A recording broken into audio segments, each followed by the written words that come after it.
કાયદો ગરીબો માટે જ અમરેલીમાં એકતરફી કાર્યવાહીને લઈ ઉઠ્યા તીખા સવાલો, જનતામાં ભારે નારાજગી। અમરેલીમાં તાજેતરમાં હાથ ધરાયેલી દબાણ હટાવવાની કાર્યવાહીએ શહેરભરમાં ચર્ચા જગાવી છે। રસ્તા કિનારે નાનકડો ધંધો કરી પરિવારનું ગુજરાન ચલાવતા લોકોએ તંત્રની સૂચનાનું પાલન કરી કોઈ વિરોધ વગર સ્થળ ખાલી કરી દીધું, પરંતુ હવે લોકોનો સવાલ એ છે કે શું આવી જ કડકાઈ પ્રભાવશાળી અને વગદાર લોકો સામે પણ જોવા મળશે? શહેરમાં આવી ચર્ચાઓ જોર પકડી રહી છે કે ગેરકાયદેસર કબજાઓ અને જાહેર મિલકતો પર વર્ષોથી દબાણ જમાવી બેઠેલા મોટા માથાઓ સામે કાર્યવાહી કેમ થતી નથી?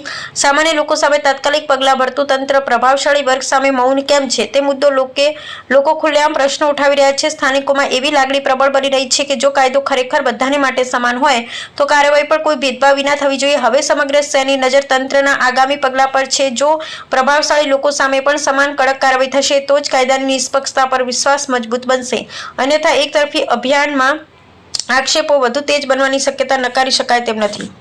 નગરપાલિકા અને રોડ એન્ડ બિલ્ડિંગ દ્વારા જે આપણા મેઇન રસ્તાઓ છે, સેન્ટર પોઈન્ટથી રૂપમ ટકીના ઢાળથી કુકાઓ ચકાતનાકા અને સેન્ટર પોઈન્ટથી લાઠી રોડના બાયપાસ સુધીનો જે રોડ છે એમાં જે દબાણદારો હતા એ લોકોને અગાઉ નોટિસ આપેલી હતી અને આજે નોટિસના દિવસે એમને દબાણ હટાવવાની કાર્યવાહી કરવામાં આવેલ હતી, જેમાં મોટાભાગના દબાણદારો જાતે જ દબાણ હટાવી લીધું હતું અને જે થોડા ઘણા દબાણ બાકી હતા હટાવવાના એને આજે નગરપાલિકા અને આરએનબી દ્વારા હટાવવાની કાર્યવાહી કરવામાં આવી અને લો એન્ડ ઓર્ડરની પરિસ્થિતિ માટે વહીવટીતંત્ર અને પોલીસ સાથે હતી। કેટલા દિવસ ચાલશે કામ? હાલ તો અત્યારે આજનો દિવસ છે, ફરી વખત નોટિસનો જ્યારે પણ દિવસ આવશે ત્યારે ફરી વખત કરવામાં આવશે। ધન્યવાદ।